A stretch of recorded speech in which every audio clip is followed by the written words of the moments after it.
Hey, there's a little bit of craziness in the property market right now. Prices going up, prices going down. What's happening with interest rates? Who bloody knows? But one thing I do know. You need to be able to be super smart about where you buy, and you want to be able to choose a location that's effectively going to be so resilient that COVID won't take it down, the GFC won't take it down, as sure as shit this little interest rate rise won't take it down either. And we call that the 7 ingredients to a healthy property market, and this is what it's all about. At the end of the day, if you buy in an area, either your own home or an investment, it's irrelevant. You just want the asset to go up in value, yeah? If you are buying in an area where there are lots of local jobs, that means people are going to have money in the pocket. That means there's going to be upward pressure in housing markets, but it needs a little secret sauce to be tipped on top of it there. The supply and demand equation also needs to be in your favour. At the end of the day, if there is more demand than what there is supply, it's going to put upward pressure on everything. So what are the 7 ingredients to a healthy property market? The first thing, everyone loves living near a local shopping centre. Imagine how awesome it is to be able to walk to the shops, drive 1 minute to the shops, not drive freaking half an hour to the shops, put all the bloody stuff in the bag, take it upstairs, etc. It's so convenient. People want convenience these days. Education, how awesome is it going to be? Like, we actually had some properties come to market recently and the kids walk to school.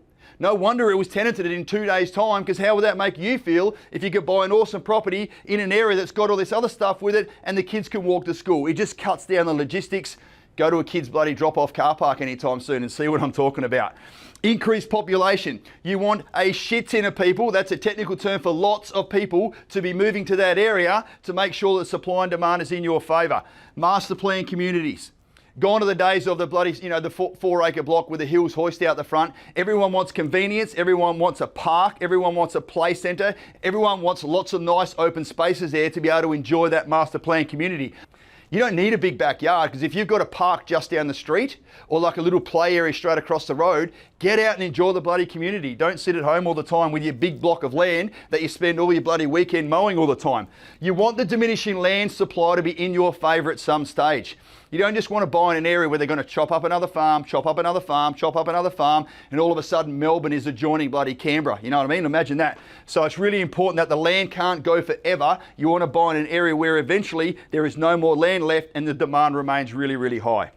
Transport, people need to get to and from where they're living. You want awesome train lines, you want bus routes, you want sort of major highways within the vicinity of where you are so you can get in and out of areas. You know what? People love also living within like 20 minutes of an airport.